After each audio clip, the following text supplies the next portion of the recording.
Well, it looks like I got some more work to do on the Ranger. Took it down to my brother's house yesterday. I got all sorts of goodies, a little bit of scrap, you know, some good things in there. And I got about a half mile away from my house, and I hit a patch of ruts in the road. And as soon as I hit that, I heard this horrible thumping noise when the truck would move. So I limped it back here to my uncle's shop. This is obviously not my shop. It has heat and it's bigger and a lot more cool stuff in it. But I limped it back here and jacked it up and found out that my center support bearing was completely toast. So I went ahead and went up and got another one. And now we're going to replace it. So I'm going to jack up the entire truck a little bit more and crawl under there and show you what's wrong. Alright, now that I've got it jacked up a bit, I'm underneath, and you can see a little bit better what we're dealing with here. This whole thing has come apart, rubber separated. I'll go to the other side, so hopefully you can get a little better shot, but it's pretty well toast. Alright, here's the other side of it. You can see that whole thing has just come apart, and that's what was making my noise. So what I've got to do is I've got to take these caps off both sides and undo those bolts underneath there. If you can see it right there, the nuts. And then I should be able to slide that out after I get this one down and pull this whole unit out. Then I'll have to take the yoke off and push a new bearing on.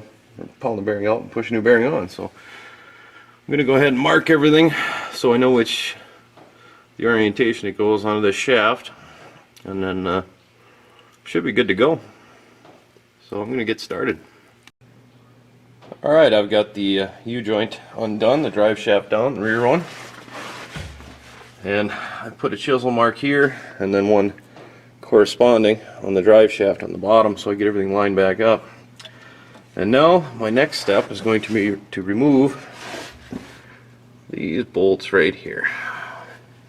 Nuts, bolts, what have you. And then once I've got that, I should be able to pull that right out, I'm guessing. I would assume so. And then I can take this nut off in here and pull this yoke out, and I'll be able to slide that bearing off. Alright, I've got the front drive shaft out, and all I had to do was take these two bolts out, and once I got that, I was able to pull the slip yoke right out of the transmission. A little bit of transmission fluid came out, but that's no big deal. I can refill that. Now we're going to see if we can get this metal ring off, just to get it out of the way. And now I can take and put this in the vise, hold it right here by the pinch weld, or by the weld, and then see if I can get that nut off. Alright, I've gone ahead with an impact and I've taken that nut off along with this washer here, and got it mounted in the vise. I found a puller in one of these drawers here that I can use, and now I just got to go ahead and pull it off. And I tell you, this is too fancy here, man. I can't work in a shop like this. I'll get spoiled. I got in-floor heat, adequate lighting, man, all the tools that I could possibly need, lots of room. I gotta get back to my little shed that barely keeps the rain out. But anyway, I'll go ahead and pull this yoke off, and then we'll get the bearing out of there. Alright, I got my yoke off, and I went ahead and took a blue pen on my little chisel mark there, marked the side of that, and then it marked the side of the drive shaft there. We'll get it back close anyway. And we can pull off our rubber and what's left of our bearing. All the little balls are gone. Now it's just this shaft I have to try to get out. I don't know if I should try to use my puller or if I should try to tap it off with a brass hammer and brass chisel punch thing. I don't know. I'm gonna see if that puller will grab onto this first and see if we can pull it off that way. Because if it can, that'd be the best way to go, I think. So we'll give that a try. Alright, I've got my inner race off. That came out actually fairly easy with the puller. So now I can go ahead and just kind of clean this up a little bit and then put this sucker on. Now, this one has this plate on it. I don't exactly know where that goes, but I'm going to take a wild guess and say it sits on there like this. I mean, it would have to, because this other side's got the yoke pushing down on it, so I believe that's the way it's supposed to go. So I'm going to clean this up a little bit and slip this new one on.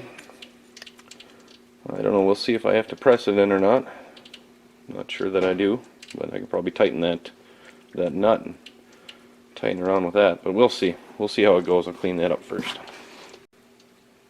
Alright, I got the new one set on here the way I think it goes. I don't have a book on this or anything, of course, so we're just kind of flying by the seat of our pants, but I got this little shield on the back side here, and as you can see, it's got to go down a ways. So what I think will work is if I take this and line it up and set it in there, put the washer on, put the nut on, and tighten it down, hopefully that'll press that in there, because the one thing the shop doesn't have is a press. Got one at home, but I don't want to run this back there and do that, so we're going to try it this way and see if it works. Alright, well, now that I'm looking at this thing, I think I put this on the wrong way. Now, I had another Ranger axle from a different one that had it on the drive shaft side.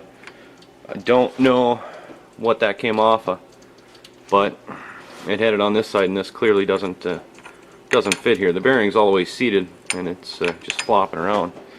I have a feeling that's was supposed to go on here, on this side, so this whole thing should have been flipped over, but at this point, I think I would do more damage trying to take it off and flip it over, because that bearing's in there. I got no way to pull it now that this rubber's over here.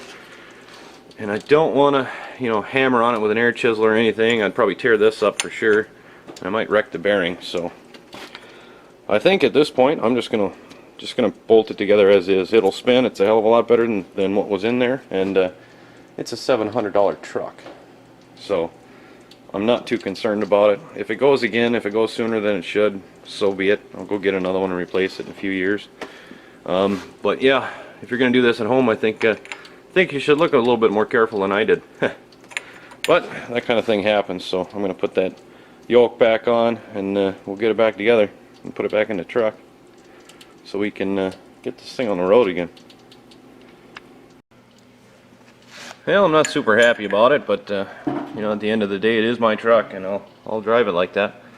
And I learned something, so hopefully you learned something too.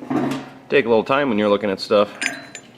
Should have gone on that side, I'm pretty sure. Don't know for sure, I couldn't tell you because didn't have one when I pulled it out, but it looks like it should have had one on that side.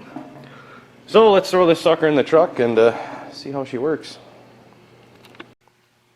Alright, well, I've got it all back together, and it's still jacked up, so let's hop in and just listen. See if we got her. See how bad that thing rattles.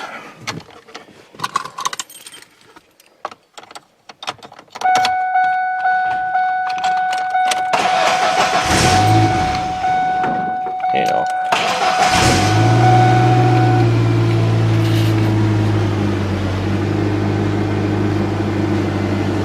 Well, I don't hear any noise.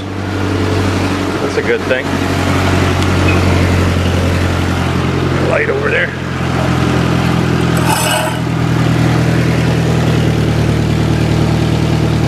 Well, seems to be working.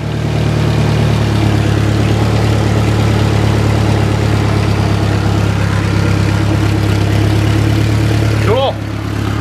I think it's good. We'll lower her down and take her for a little test drive.